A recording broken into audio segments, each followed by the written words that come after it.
So ayun guys, ngayon may bago ng packaging ang RS8 scooter.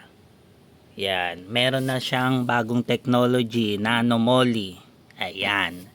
Ewan ko kung para saan tong nano moly, pero pinaganda niya. So yung magandang performance ng RS8 before, pinaganda pa niya lalo with this additional feature, nano moly oil performance booster. So ganito na itsura niya mga bossing. So ito, yan. So yan. So ito siya ngayon. Bali merong nano moly sa baba nakalagay. Tapos ayan. Wala na yung QR na sticker nakalagay. Wala na. So ganyan siya. Para iwas peke po.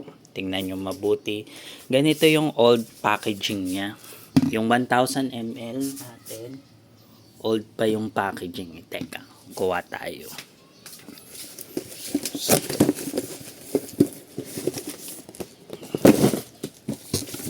So yan. So dati, ang old packaging niya ganito.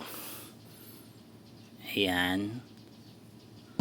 Tapos may sticker yan dapat dito, no? Kuha tayo ng meron. Kasi natatanggal yun eh. Ayan, nawawala. Ayan. Tapos, yung karton niya, ganito na. Ito yung luma. Wala pa. Pero, doesn't mean naman na peke yun. Lumang packaging lang. Mape-phase out din yan eventually. So, compare natin, dalawa. So, yan. Halos parehas lang naman, no? Ayan. Halos parehas ng kulay, ng gilid. Ay, yung gilid niya, yan, no?